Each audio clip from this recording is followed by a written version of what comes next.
Friends on the Weller channel. Today I'm going to show you how to clear all the information in the app and the cache on your iPhone. To do this, you first need to go to the App Store, go to your account, click on your account, and accordingly disable this checkbox. Or you will have a clear recommendations button.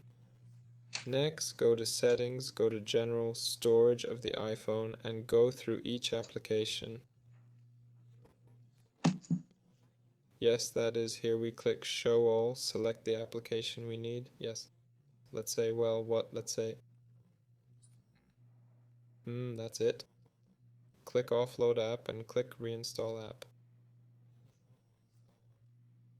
Here and this accordingly will completely reinstall and clean up, clear the cache of your programs. That's what you need to do with each application.